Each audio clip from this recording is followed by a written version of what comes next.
Assassin's Creed is making a new game, and all of a sudden, every single progressive and woke person on Twitter has become an expert in Japanese feudal history. Apparently, they have gotten the knowledge so that they can call you a racist if you don't like the game. This is how the market works in the United States. This is how progressives sell game, not on quality, but by insulting people who don't want to buy it. So, what is going on? Well, for the last decade or so, people have been asking Ubisoft to make a game that takes place in Asia. It's not a difficult concept, something very easy to do, especially that the architecture from an Asian city would be really nice for parkouring.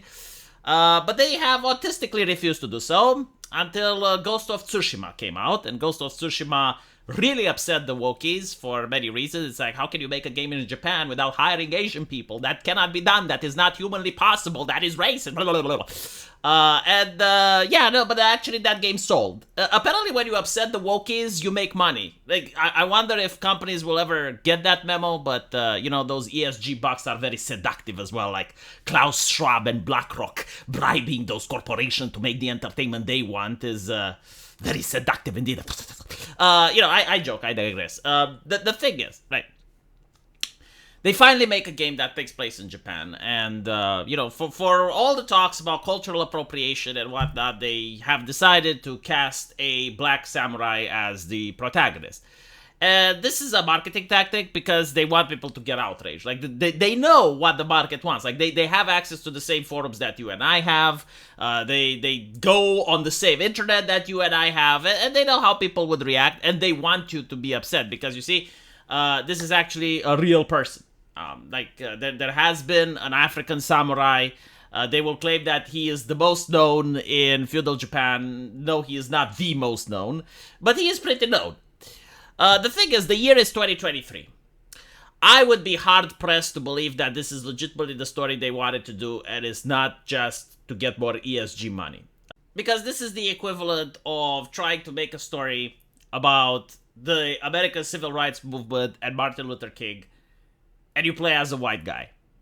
Like the expectations would be that you would play as an African American, or they would make a story about the Zulu Empire and they would hype it up, and you get to play as a white guy. Like, again, it would be a little bit bizarre, a controversial decision. Even if you could find, like, a white person that was in the Zulu Empire and he may be renowned, most people would expect that if it's a game that focuses around the Zulu Empire, that you would play as an African, Same thing like if you made a game about the Civil War in China, so on and so forth.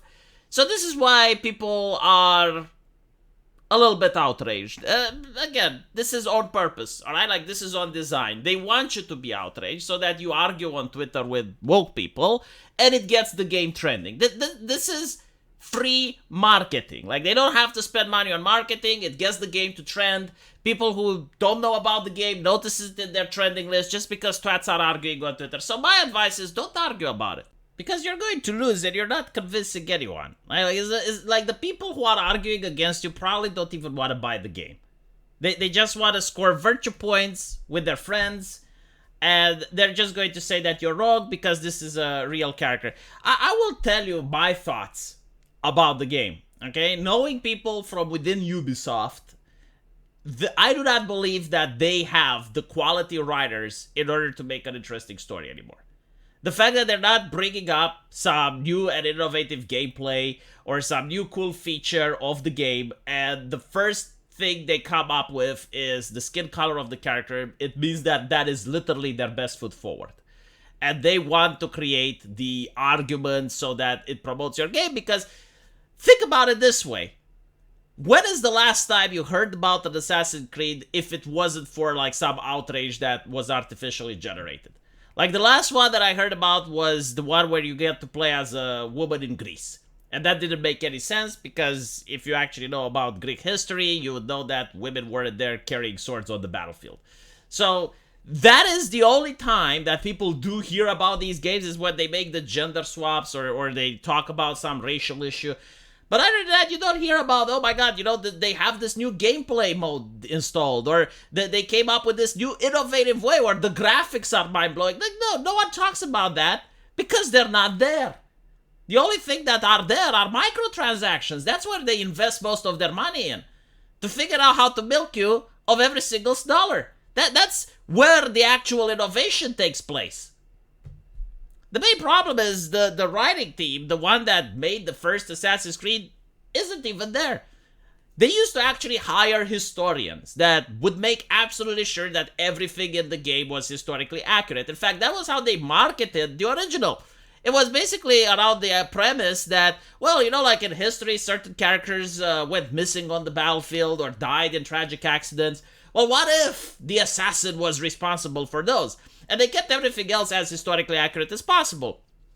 But then they started taking interpretations, and I remember in Brotherhood, like, there was a person complaining, it's like, why is it called the Brotherhood? Because there's women in it and shit like that. And that's when it went down the hill, to the point where they started censoring statues, right? Like actual works of art, they were too ashamed of the titty, of the booba, they were hissing at it, and they started censoring. And that's when you know that the writing team has gone to shit. And they probably are more interested in getting their ESG money, because this is why they're even doing it, right? Like they're more interested in getting the ESG bucks than they are in pleasing the customer. The customer is a necessary evil that they have to deal with. And it's someone that promotes their game on Twitter by having these conversations based around race rather than gameplay or anything else. And that's my take, all right? This is why I personally do not want to support this company. I can stay disinterested longer than they can stay solvent. Now, if it happens that people do play the game and it's actually really good, okay, I'll play it. You know, like if it's actually got good gameplay and it's interesting, sure. But I highly doubt it. I don't think they can pull it off. I mean, I saw what they did with Prince of Persia, a game where you don't play as the prince and it doesn't take place in Persia. I don't think, like, this game is going to be that much different. I do not think it's going to be historically accurate, and it's especially due to the fact that the writers are woke as fuck. Again, I do know people from within Ubisoft. And why I mean, like, it's a problem with the writers being woke is that when they have to write a minority character, they cannot attribute flaws to that character. So, like, the reason for this is that woke people believe that a character in a video game is representative of the entire demographic. So if you make the character a drunk or an abusive person, then the woke people believe that the writer is suggesting that the entire demographic is drunk or abusive. That's complete nonsense, right? And because of that, you can't make interesting characters. Interesting characters have flaws. Interesting characters aren't perfect human being. Ezio the Auditore was a womanizer. He made a lot of mistakes. Tony Stark is a drunk. He's a weapon manufacturer. He does drugs in the comics. But that's why he is an interesting character, because you can add all of these mistakes. Ghost of Tsushima, the main character is very interesting, right? Like, he goes against the honor, he goes against the culture. He does questionable things. He commits war crimes by poisoning the entire fortress.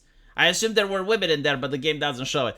So anyway, right, like, that's what makes interesting characters. I do not believe for a second that they're going to make this character as interesting.